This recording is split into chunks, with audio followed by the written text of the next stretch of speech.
Hello student, today we are discussing the DPP number 23 and 24. Okay, so DPP number 23 और 24 को आज हम discuss करने वाले हैं। उससे रिलेटेड क्वेश्चंस किससे होंगे? इसमें रेशियो एंड प्रोपोर्शन से रिलेटेड क्वेश्चंस होंगे, कुछ ज्योमेट्री से, ठीक है, क्वाड्रिलेटरल से भी रिलेटेड क्वेश्चंस होंगे, उनको हम सबको डिस्कस करेंगे। ओके, सो हमारे पास यहाँ पर फर्स्ट क्वेश्चन क्या है? First question is if the cost of similar type of 62 books is 4582.80 rupees.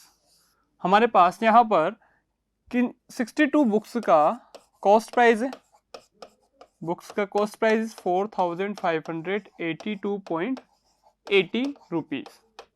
तो आपको कितना बुक्स का कॉस्ट प्राइस फाइंड आउट करना है?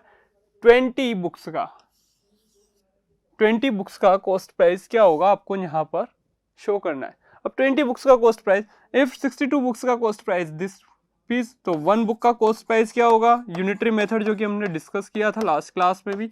सो 80 डिवाइड बाय 62, ये 62 बुक्स का कॉस्ट प्राइस है। हमें कितने बुक्स का कॉस्ट प्राइस फाइंड आउट करना है? 20 बुक्स का कॉस्ट प्राइस क्या होगा? तो हम इसको क्या कर देंगे, अगर वन बुक का कॉस्ट प्राइस इतने रुपीज है तो 20 बुक्स का क्या होगा? 20 बुक्स 20 से मल्टीप्लाई कर देंगे, 4582.80 डिवाइड बाय 62 मल्टीप्लाई 20। क्लियर? अब आप यहाँ पर पॉइंट्स, आप पॉइंट को हम रिमूव कर देते हैं कैलकुलेशन के लिए, डिवाइड बाय 100। क्लियर? 10 से 10 कैंसिल आउट, रिमेनिंग 10 से रिमेनिंग 10 कैंसिल आउट। 2 से 62 31 time, 31 time. So value is 4582 multi divide by 31, divide by 31। Clear है? ओके, सो अब इसका वैल्यू क्या होगा हमें यहाँ पर बताना है। अब जब हम इसको डिवाइड करेंगे 31 से, तो इसका आंसर हमारे पास आएगा 1478.32 रुपीज।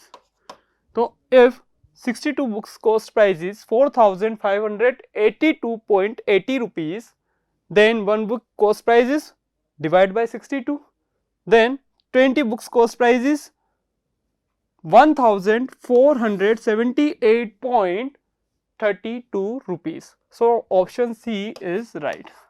ऑप्शन सी क्या होगा हमारा?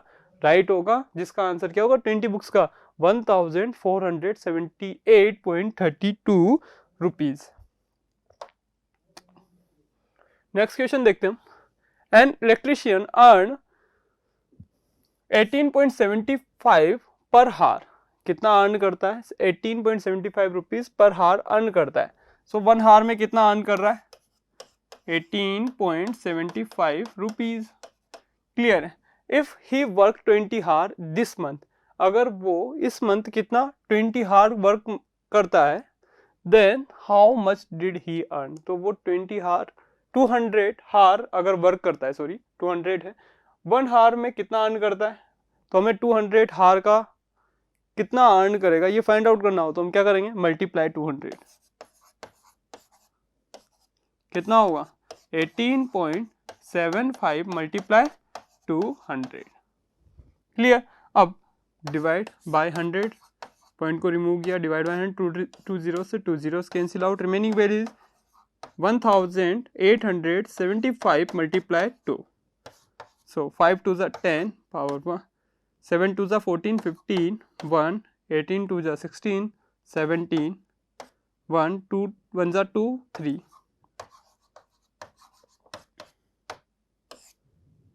तो हमारे पास 200 हार में कितना अर्न करेगा?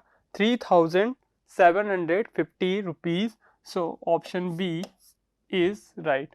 तो आपके पास क्वेश्चन ये था, एक इलेक्ट्रिशियन था, अगर वन हार वर्क करता है तो 18.75 रुपीज अर्न करता है वन हार में। तो आपसे पूछा गया था 200 हार में, अगर वो किसी मंथ में 200 हार वर्क करता है तो कितना अर्न करेगा? तो आप क्या कर दोगे? मल्टीप्लाई 200। सो हमारे पास वैल्यू आएगा 3750 rupees. Option B is right. Next question है हमारे पास, सॉल्व दिस इक्वेशन। इसे हमें सॉल्व करना है। तो देखिए सबसे पहले हमारे पास इक्वेशन क्या है, 32.14 minus 18.5 divide by 7.4 minus 4.9 bracket is close. Okay, so first क्या है, डिवाइड का साइन ब्रैकेट के आउटर है, ठीक है। तो फर्स्ट हम ब्रैकेट में जो वैल्यूज है उन्हें सॉल्व कर लेते हैं। फर्स्ट क्या है, 32.14 माइनस 18.5, क्लियर है, हमें माइनस करना है। अब माइनस करना है तो हम किस टाइप से करेंगे, यहाँ पर जीरो कर लेते हैं, 4 माइनस 0 इज 4, 1 माइनस 5 तो होगा नहीं, 1 कैरी लिया, कितना हो गया 11, 11 minus 5 is 6 point as it is, यहाँ 1 है, 11 अगेन, ठीक है, 1 वापस यहाँ गया तो यहाँ पर 11, 11 minus 8 3, 2 minus 1 is 1, so value is 13.64, 13.64 divide by 7.4 minus 4.9, 7.4 minus 4.9, 14 minus 9 is 5 point as it is, 6 minus 4 is 2, 2.5, क्या होगा 2.5। अब डिवाइड करना है, डिवाइड करेंगे, डिवाइड भी कर लेते हैं। अब डिवाइड करेंगे तो आप देखिए,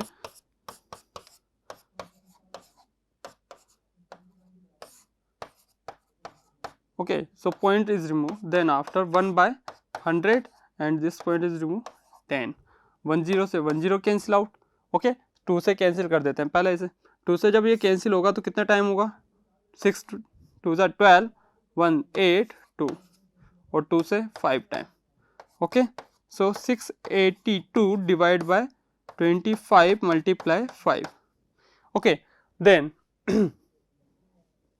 हमारे पास वैल्यू क्या क्या है, 682 डिवाइड बाय 25 मल्टीप्लाई 5 कितना होगा 125, 125। अब 125 का डिवाइड करना है 682 में, ठीक है, तो 682 में जब 125 का डिवाइड करेंगे तो आप देखो यहाँ पर ऑप्शन हमारे 5 के पॉइंट्स में आ रहे हैं, तो 5 टाइम्स होगा, फर्स्ट 5 टाइम्स होगा। अगर मैं 125 को 5 टाइम्स मल्टीप्लाई करता हूँ तो कितना आता है, मल्टीप्लाई कर लीजिए, 125 मल्टीप्लाई 5 कितना होगा 5 2 5 टू 10 टू 12 1 5 1 5 1 6 625, हमारे पास कितना है 682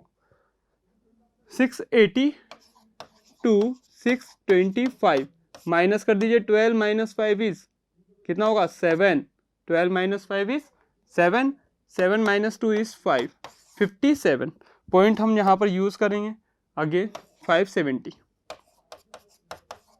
570। अब कितना टाइम्स मल्टीप्लाई होगा 125, 4 टाइम कर लीजिए, 125 को जैसे मैं 4 टाइम मल्टीप्लाई करता हूँ 22, 4 टू 8 10 1 4 1 4 500, 500 आ रहा है, 517 है हमारे पास, मतलब 4 टाइम्स, कितना रहेगा रिमेनिंग 70, मतलब 700, 700। अब 625 कितना टाइम्स में आया था हमारे पास, कितना टाइम्स में आया था 5 टाइम्स में, हम 6 टाइम कर लेते हैं 125 को मल्टीप्लाई, कितना होगा 6 5 30 15 1 6 1 6 7 750 आया, मतलब 5 टाइम्स ही होगा, 5 टाइम्स होगा। तो देखो ऑप्शन 5.45 यहाँ पर आया, 5.44 नहीं 5.45, ओके। अब 6 टाइम किया था जैसे ही हमने, तो हमारे पास 750 आया, क्योंकि 625 5 टाइम्स मल्टीप्लाई करने पर आया था, ओके। अगेन 750 आया, अब 750 आया हमारे पास, ओके, 750 आ गया तो लेस, मतलब 625 ही लेंगे। अब 625 में से 700 में से माइनस कर देते हैं तो कितना होगा 75, अगेन जीरो, 750 कितने टाइम्स में आ रहा है 6 टाइम में, ओके। सो ये डिवाइड कर दिया हमने तो वैल्यू आया 5.456, 5.456। So option D is right, option D is right. तो हमारे पास क्वेश्चन क्या था, क्वेश्चन ये था कि इक्वेशन है इसे हमें सॉल्व करना था। सबसे पहले हम ब्रैकेट का वैल्यू सॉल्व करेंगे, कर्ली ब्रैकेट में जो वैल्यूज हैं। सो यहाँ पर 32.14 माइनस 18.5 है, माइनस करने पर हमारे पास वैल्यू आया 13.64, इस डिवाइड साइन यूज करेंगे as it is, 7.4 minus 4.9, so value is 2.5, 2.5, okay. Then ये वैल्यू आ गया। अब हमने डिवाइड किया 13.64 में 2.5 का, हमने पॉइंट से पॉइंट रिमूव किया 10/100, 10 से पॉइंट से 100 और ये पॉइंट सिंगल टाइम किया 10, 10 से 10, 2 से 682 divide by 25 multiply 5, 682 upon 25 multiply 5 is 125। हम 125 का 682 में जब डिवाइड करते हैं तो हमारे पास वैल्यू फाइंड आउट होता है 5.456, 5.456। So option D is correct. Next question है हमारा, for the given equation then find the value of x. X का वैल्यू हमें फाइंड आउट करना है। देखिए 12 plus 3x minus 5 is equal to 0, ये था। हम क्या करेंगे, यहाँ से 3 से ब्रैकेट में मल्टीप्लाई करो, 12 को हम कहाँ शिफ्ट कर देंगे, RHS में। सो 3x माइनस 3 मल्टीप्लाई 5 इज 15, 12 उधर जाके शिफ्ट हो जाएगा -12, 3x इज इक्वल टू 15 को भी RHS में शिफ्ट करेंगे तो -15 से क्या हो जाएगा, +15। सो -12 plus 15, -12 plus 15 is 3, 15 minus 12 is 3 is equals to 3x. So x is equals to 1. X is equals to 1. 3 by 3 is 1. Okay. So 1 option C is right.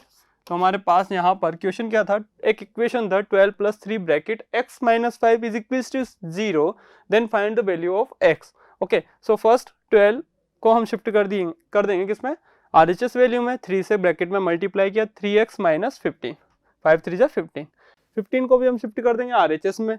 So plus 15 हो जाएगा, 15 minus 12 is 3, so 3x is equals to 3, so x is equals to 1, so 1 ही क्या होगा आपका answer होगा। Option C is right. Option C क्या होगा आपका, राइट होगा। नेक्स्ट क्वेश्चन है आपके पास, Reena is 20 years old while her sister is 6 years younger than her। अगर रीना की एज हमें गिवन है, कितना है 20 years, ठीक है, और हर सिस्टर का एज कितना होगा 6 years यंगर है, मतलब 14 year, 6 year यंगर है मतलब 14 year एज होगा। क्लियर। आगे पूछा गया आपसे, find the ratio of their ages while Reena age is 15 years old। अगर रीना की एज में 15 कर दूं, रीना की एज में अगर 15 कंसीडर करूं तो क्या सिस्टर का एज भी 15, सिस्टर का एज भी क्या 5 year कम हो जाएगा, क्योंकि 20 minus 5 is 15, so 14 minus 5 is 9। तो आपसे इसी का रेशियो पूछा गया है। So Reena age ratio sister age कितना होगा 15:9। सो वैल्यू इज 15:9, कितना होगा 3 से डिविजिबल होगा 5 टाइम एंड 9 इज 3 टाइम, 5:3। सो हमारे पास एज का रेशियो कितना आ चुका है 5:3। So option C is right. हमारे पास ऑप्शन सी क्या होगा, राइट होगा। तो हमारे पास क्वेश्चन क्या था, Reena is 20 years old। Reena क्या है, रीना की एज है 20 years, उसकी सिस्टर क्या है 6 year यंगर है, मतलब 14 year एज होगा। ओके, अब अगर रीना की एज 15 years है तो उसकी सिस्टर के साथ उसका रेशियो क्या होगा, तो सिस्टर की एज भी क्या हो जाएगी 9, क्योंकि 20 में से 5 year माइनस करें तो 15 आया होगा। एज इट इज 14 में से 5 year माइनस करेंगे तो 9 आएगा। इन दोनों का रेशियो आया 15:9, दोनों डिविजिबल होंगे। लोवेस्ट फॉर्म में हम फाइंड आउट करना चाहें तो वो क्या होगा 5:3, 5:3। Option C is right. Next question है हमारा, which one of the following is equivalent to the ratio 3:5। 3:5 के कौन सा ऑप्शन इक्विवेलेंट होगा। आप एक चीज बताइए, हम फर्स्ट ऑप्शन को चेक करते हैं, 21/35, 21:35 मतलब 21/35। अब आप एक चीज बताइए यहाँ पर, क्या डिविजिबल होंगे 3 से बोथ नंबर्स। हाँ तो कर देते हैं, 3 से अगर डिविजिबल हैं, 3 से मैंने डिवाइड किया कितना हुआ 7 कितना होगा, 3 से डिविजिबल होगा क्या 35, नहीं हो रहा। अब क्या करें, नेक्स्ट देखते हैं हम, क्या ये 7 से डिविजिबल होगा क्या। देखिए आप, अब 7 से अगर ये डिविजिबल हैं तो आप बताइए 21/7 इज 3, 35/7 इज 5। क्या 3/5 के इक्वल आ चुका है? क्या हमें इसके इक्वल ही लाना था? मतलब ऑप्शन ए क्या होगा आपका राइट होगा। Next option B option check करते हैं, 12/20। यहाँ भी हम इसको क्या 4 से डिवाइड कर सकते हैं? देखो 4 से डिविजिबल होगा, इनका जो HCF है उस वैल्यू से डिविजिबल होंगे ये, ठीक है। तो कितना होगा 3 टाइम एंड 5 टाइम। क्या ये भी इक्विवेलेंट रेशियो फाइंड आउट हुआ है 3:5 के? यस, सो ऑप्शन बी भी क्या होगा हमारा राइट होगा। Next option C option check करते हैं, 14/18 किससे डिविजिबल होगा? 2 से। 7/9, क्या 7/9 इक्विवेलेंट रेशियो होगा 3:5 के? No, so option C is wrong. Last option हम चेक कर लेते हैं डी, 5:3। क्या 5:3 का HCF 1 होगा? 1 होगा तो ये लोवेस्ट फॉर्म होगा, बट हमें क्या चाहिए था 3:5। सो हमारे पास 2 ऑप्शंस राइट होंगे, option A and B. So 21:35 and 12:20 is right. Okay okay, so question is 5 पैसे ratio to 25 is the same ratio of 20 पैसे टू x। अब x का हमें वैल्यू फाइंड आउट करना है। सो 5 फ्रैक्शन वैल्यू में कन्वर्ट कर देते हैं, इक्वल होगा 20/x। प्रोपोर्शन में है, क्रॉस मल्टीप्लाई कर दें। So 5x is equals to 20 × 25। So 5 से 25 कितने टाइम्स होगा? 5 time. So x is equals to कितना हो चुका है? 100 पैसे। पैसे में हमने लिया है जितना भी वैल्यू लिया है, ठीक है। मतलब फर्स्ट ऑप्शन तो क्या होगा हमारा राइट होगा, फर्स्ट ऑप्शन इज राइट। अब देखिए नेक्स्ट के लिए बात करते हैं। अगर 100 पैसा हो गया, 100 पैसा को ही हम क्या बोलते हैं? 1 रुपी इज इक्वल्स टू कितना होगा? 100 पैसे, ठीक है। तो 1 रुपी किसके इक्वल होता है? 100 पैसे के। तो मतलब इसका ऑप्शन बी भी क्या होगा हमारा करेक्ट होगा, 1 रुपी। ओके 1 रुपी भी क्या होगा करेक्ट होगा, क्योंकि वो 100 पैसे के ही इक्वल होता है। बट 80 पैसे एंड 120 पैसे क्या होगा? इक्वल नहीं होगा। मतलब option C and D is wrong, option A and B is right. Next question है हमारा, which of the following is not a pair of adjacent side of the quadrilateral. अब एडजेसेंट साइड्स क्या क्या हो सकती हैं? एडजेसेंट साइड्स होंगी P Q and Q R, ये एडजेसेंट साइड्स होंगी। इसके अलावा Q R and R S, ये एडजेसेंट साइड्स होंगी।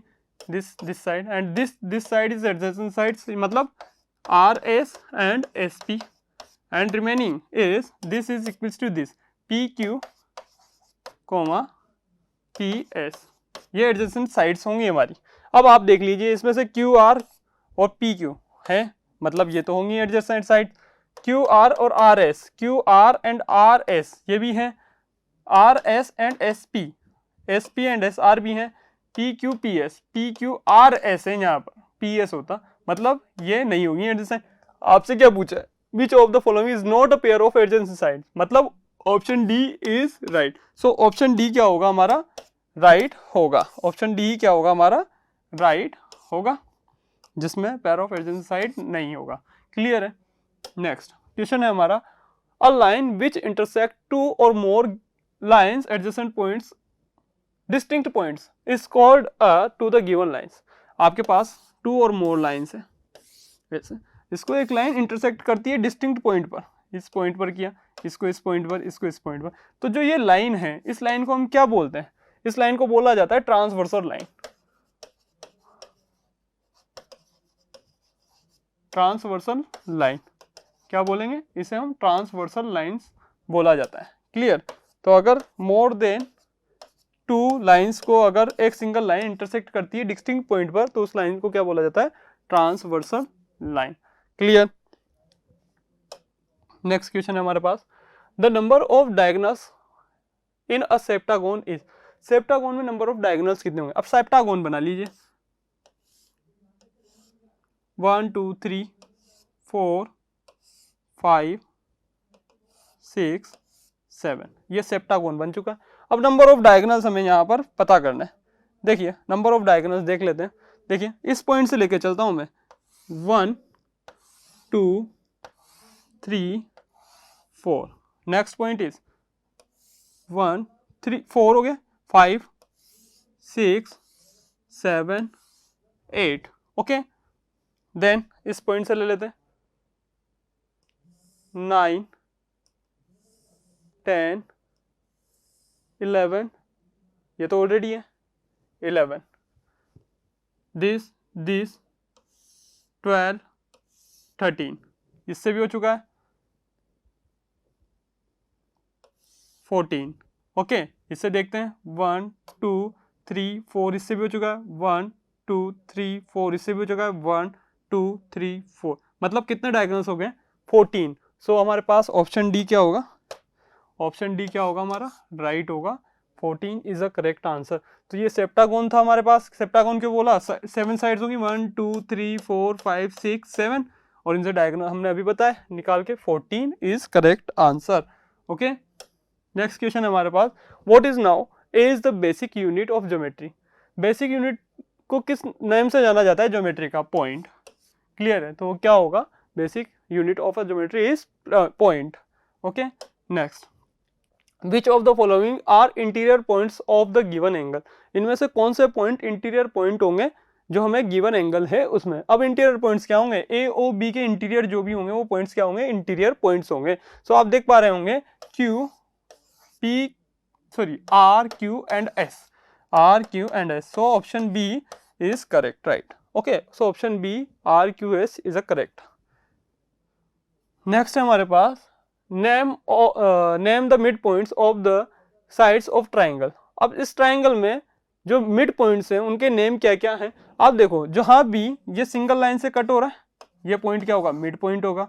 एज इट इज ये इक्वल पार्ट्स में डिवाइड कर रहा है एसी को, तो वो पॉइंट क्या होगा, मिड पॉइंट होगा। ए डी को मिड पॉइंट क्या होगा, जी, एंड ए बी का मिड पॉइंट क्या होगा, एफ। सो हमारे पास मिड पॉइंट्स क्या क्या फाइंड आउट हुए, D E, F and G. D, E, F and G is the midpoint in this diagram, in this triangle. Okay, and इसके अलावा और क्या क्या हो सकते हैं, इसके अलावा भी आप देखो F, E, D, G ये भी होगा। अब उसने कुछ ही नहीं कर रखा, बस पोजीशंस चेंज कर दी इन पॉइंट्स की, E, F, E, D, G। Okay, so इसके अलावा और कुछ हो सकता है क्या, देखो अब बी आ गया, बी मिड पॉइंट नहीं होगा, इसके अलावा C is not a mid point. So option C and D is a right answer.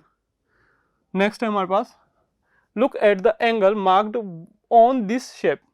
Okay, जो एंगल है हमें यहाँ पर गिवन, इस एंगल का वैल्यू अगर हमें पता चल जाए तो हम बता सकते हैं कि इसमें से कौन सा फॉल्स होगा और कौन सा ट्रू होगा।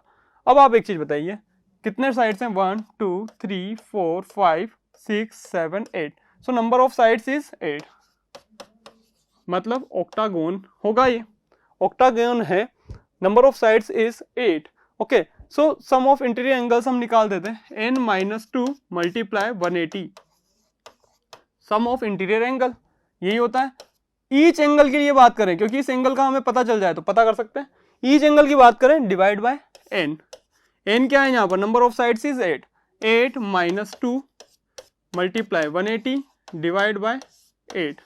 क्लियर, सो वैल्यू क्या होगा हमारे पास, 8-2 इज 6/8 मल्टीप्लाई 180। ओके, 2 से 3 टाइम, 2 से 4 टाइम, 4 से 45 time. Clear, so 3 multiply 45, 3 5 15, 1 3 4 12 and 13। तो हमारे पास इंटीरियर एंगल का वैल्यू आ चुका है, कितना आ चुका है, 135 degree.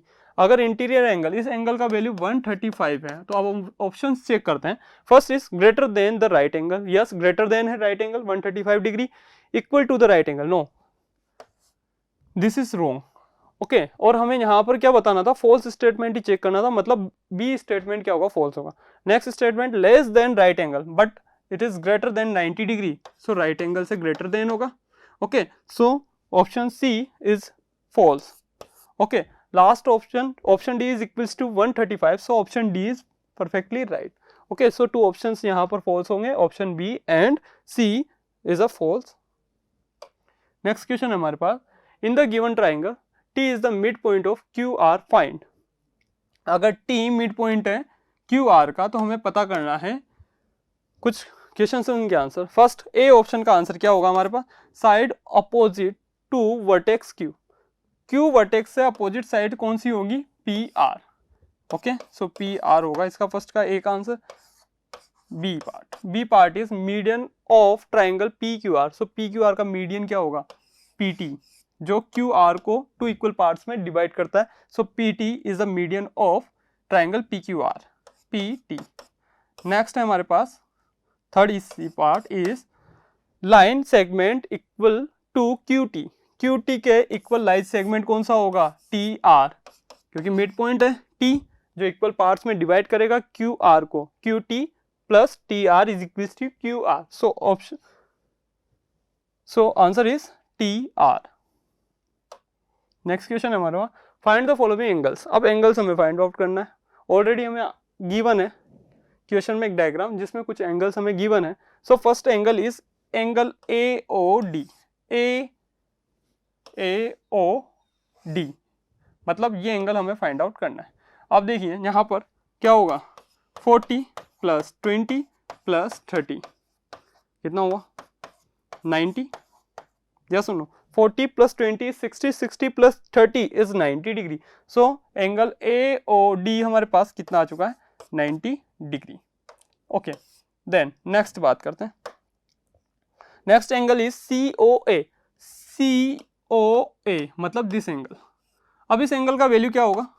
Angle C O B plus angle A O B. अब सी ओ बी का वैल्यू कितना है? 20 plus angle A O B is 30 degree. Both angles को हम अगर सम कर लेते हैं 20 प्लस 30 इज 50 डिग्री. सो हमारे पास आंसर क्या होगा? 50 डिग्री. कितना होगा? 50 degree. Okay, next question is angle A O E का वैल्यू क्या होगा? ए ओ ई. सो ए ओ ई एंगल किसके सम के इक्वल होगा? Angle A O B plus angle B O C plus angle C O D plus angle D O E. Values put कर देते हैं यहाँ पर. 30 प्लस 20 प्लस 40 प्लस कितना? 40.